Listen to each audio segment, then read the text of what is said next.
Buenas, estos son las caras de Clio y vamos con 4 escenarios apocalípticos que se podrían dar en los próximos meses o años. Y es que esta última época han reaparecido los viejos temores, las viejas trompetas del apocalipsis, los jinetes del apocalipsis. Hemos visto epidemias, guerras y crisis.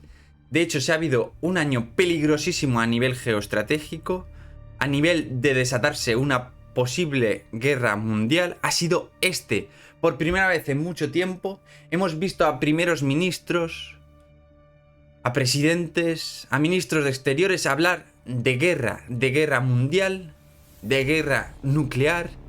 Всем понятно, что Третья мировая может быть только ядерной. Y de destrucción masiva. Puede que hayamos tenido suerte y no se haya abierto esa caja de Pandora, la caja de Pandora.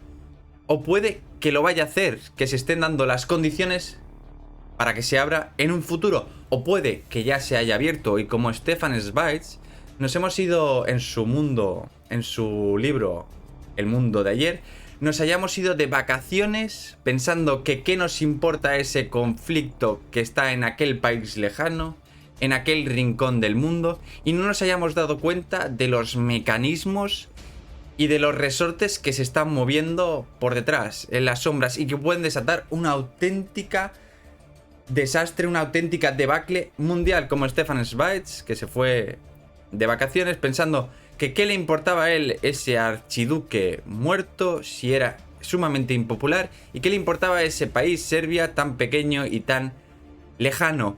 No sabía que se desataría una de las guerras más horribles del mundo, que provocaría una revolución comunista y un auténtico movimiento de placas tectónicas que derivarían en la fatídica Segunda Guerra Mundial. Y ahora vamos con top escenarios apocalípticos y vamos con el primer escenario donde se daría un auténtico apocalipsis. Y hablamos del recrudecimiento de la guerra en Ucrania, y no hablamos de más hombres o de más armas, sino hablamos de la utilización de armas nucleares, armas tácticas nucleares. Imaginémonos la situación.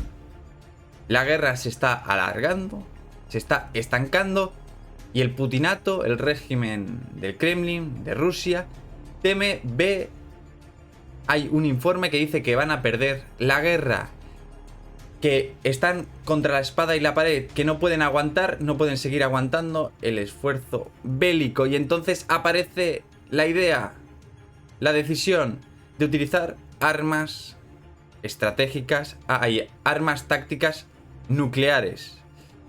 Se ve una concentración de tropas, imaginémonos, en un lugar de Ucrania, que van a atacar una zona que Putin, que el régimen no puede perder. Van a atacar Crimea, van a atacar un lugar estratégico, y ven esa concentración de tropas y toman la fatídica decisión de utilizar un arma táctica pequeña contra esa concentración que no pueden permitir que siga avanzando. Imaginémonos el día siguiente, te levantas, pones el móvil, pones las noticias, miras el periódico y la noticia es: se ha lanzado la primera arma nuclear en Ucrania, la primera arma nuclear en muchísimo tiempo. Imaginaros el miedo, cómo cunde el pánico en las bolsas, se caen las bolsas.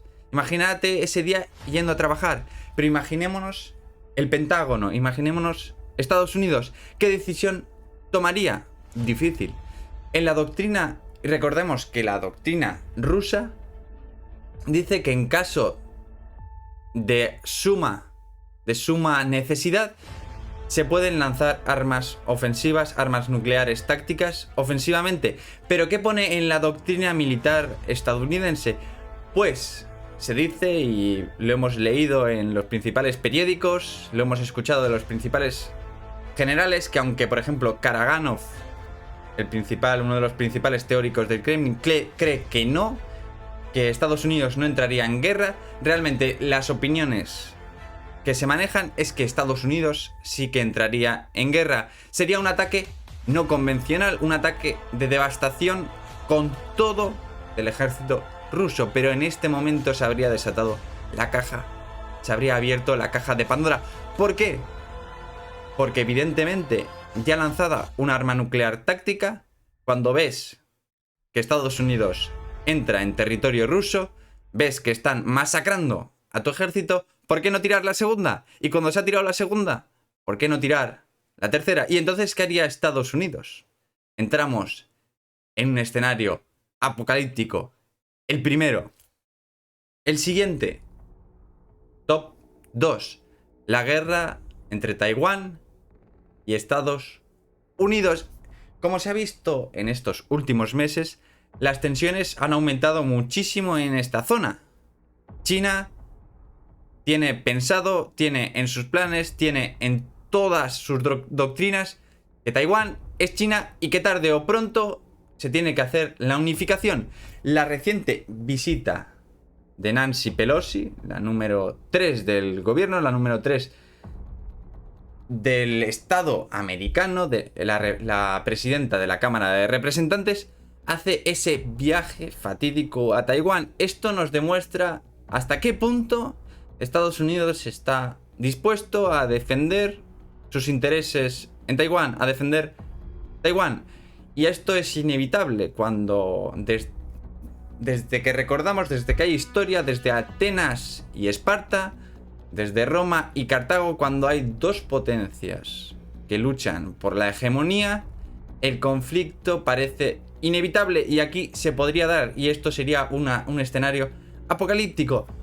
Vamos con los últimos acontecimientos. La visita de Nancy Pelosi ha demostrado que Estados Unidos está dispuesta a entrar en conflicto, está dispuesta a luchar por Taiwán, es un aviso a navegantes, y la respuesta de China no ha sido menor.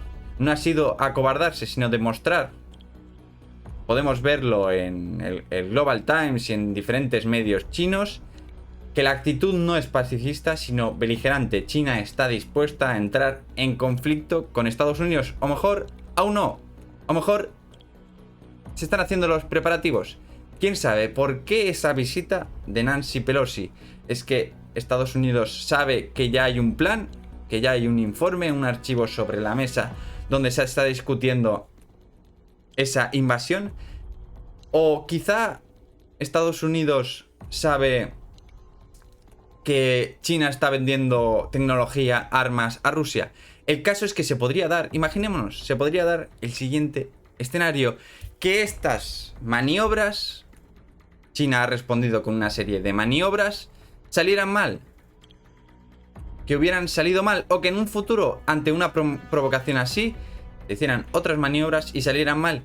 Que uno de los aviones que sobrevuelan periódicamente el cielo de Taiwán, uno de los barcos que navegan periódicamente haciendo ejercicios militares, haya una orden contradictoria, una orden cruzada, un mal funcionamiento, un error humano y caiga un misil donde no debe caer. Un avión se estrelle donde no debe estrellarse.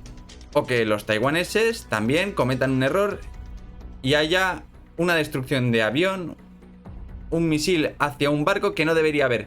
Pero también podemos imaginarnos otro escenario apocalíptico: que ahora China, viendo la provocación de Estados Unidos, decida apoyar el ejército ruso en Ucrania. Imaginémonos que lees por la mañana esa noticia de que se han encontrado restos en el Donbass, en Ucrania, de armamento chino.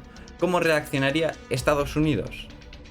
Se desataría el conflicto, y el conflicto militar entre Taiwán y Estados Unidos sería un escenario apocalíptico. Recordemos que por el mar arrastraría de hecho a Japón y a Corea.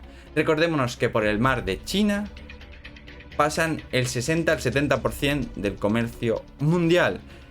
¿Qué pasaría si eso se cerrara? Si China, en caso de conflicto, cerrara eso. ¿Qué pasaría en una confrontación entre estos dos titanes? Entre la fábrica del mundo, que se cerraría, y el gran inversor, el gran hegemón del mundo. Imaginémonos esas inversiones americanas, ese dinero americano que de repente deja de fluir por el mundo. Se cierra la fábrica y el banco del mundo. Un escenario totalmente apocalíptico, donde quién sabe lo que pasaría, quién sabe si Europa podría soportar alguno de estos dos escenarios. Una Europa, recordemos, renqueante y con muchísimos problemas. Quién sabe si esto no derivaría en un estallido de Europa. Sea como sea, esto sería también un posible escenario de apocalipsis mundial. También los dos países tienen armas nucleares. Tercer escenario apocalíptico, y vamos con la caída del Estado de Rusia. Imaginémonos que de repente la guerra en Ucrania va tan mal que el Estado ruso hace fallida, entra en colapso Rusia, o hay un atentado a Putin, o una camarilla de oligarcas decide acabar y tomar el poder. Esto hay muchos analistas que creen que es algo bueno, pero también hay que creen que esto puede ser una auténtica manzana envenenada, una auténtica abrir la caja de Pandora. ¿Por qué? Porque Rusia es un país enorme, con muchísimos recursos naturales y también con muchísimas armas nucleares y armas convencionales. Imaginémonos que una facción sigue leal a Putin y tiene armas nucleares. Imaginémonos que hay una guerra civil en Rusia con armas nucleares. Pero imaginémonos este escenario. Estamos en una guarnición militar, un componente militar, un contingente militar que vigila que tiene al mando o tiene bajo su jurisdicción silos nucleares, 2 o 3 armas nucleares. Y de repente el Estado hace colapso, dejan de llegar noticias a esa guarnición, dejan de llegar órdenes, deja de llegar dinero. ¿Qué pasaría con esos misiles? Algunos de la guarnición se irían. ¿Qué pasaría cuando llegara a esa instalación militar algún oligarca que quiere defender su territorio, que quiere defender su mina de diamantes? Imaginémonos un silo en Siberia, un oligarca que se ve amenazado y que toma por la fuerza esa guarnición militar. Imaginémonos que se desata, como en Libia, una auténtica guerra de guerrillas. Se descabeza el régimen y aparecen bandos y aparecen señores de la guerra. Imaginémonos que un señor de la guerra toma una instalación nuclear y pone bajo su mando misiles nucleares. Otro caso, a esta guarnición le ataca o se presentan allí los jefes, los representantes de alguna de las repúblicas, y todas las conocemos, de dudosa reputación. Se presentan allí y toman control de esa guarnición y de esos silos nucleares. Imaginémonos una Rusia dividida donde cada facción posee 2 o 3 armas nucleares. Otro escenario apocalíptico, que uno de esos señores de la guerra, buscando dinero, buscando financiación, vende en el mercado negro una o varias de esas armas nucleares. Imaginémonos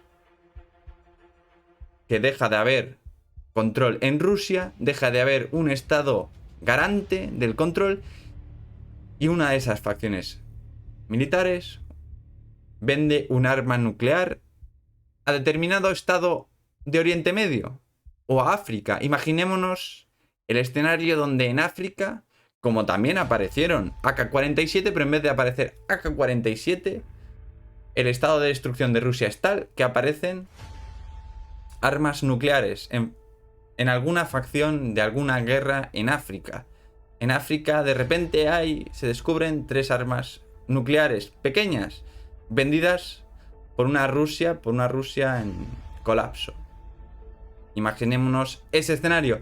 Y vamos con el cuarto escenario apocalíptico, y es el conflicto civil en Estados Unidos. Tal vez sea esta la que menos posibilidades tenga, pero es bastante real, y más viendo los últimos acontecimientos. De hecho, esta última entrada a la casa de Trump ha disparado los ánimos y los recelos en un estado hegemón del mundo. Imaginémonos su colapso, pero profundamente dividido. Ya hemos visto el asalto al Capitolio y hemos visto que es una sociedad muy dividida y altamente armada. Imaginémonos por un momento que Trump, con cientos de miles de millones de seguidores, es encarcelado, y que esos seguidores, que poseen armas, deciden rebelarse, deciden que eso es totalmente injusto.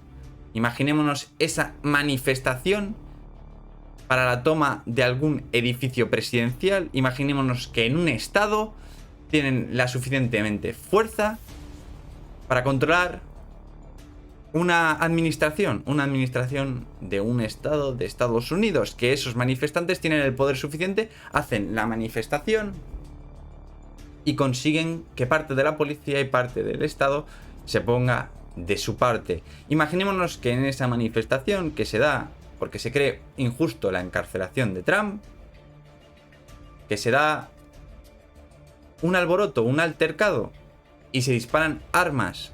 La situación es escenario donde parte de los seguidores de Trump toman un estado. No hay que descartarlo, es peligrosísimo y es un escenario apocalíptico. El hecho de que estallen motines o altercados en el principal país del mundo, en el principal hegemón del mundo, es un escenario totalmente apocalíptico. Por supuesto, mi deseo expreso es que nada de esto ocurra. Las posibilidades de que estos escenarios se den son bajas, pero están ahí presentes. El objetivo de este vídeo no es alarmar, sino exponer los problemas que tenemos en el mundo, exponer lo problemático que son las guerras, que cuando se empieza una guerra no se sabe cómo va a acabar. Y mi deseo expreso es que los diferentes gobiernos rebajen la tensión que estamos viendo últimamente y que pongan final a esta etapa absolutamente, ya este año que estamos viendo con absoluta locura y absoluta conflictividad. Y nada más por hoy.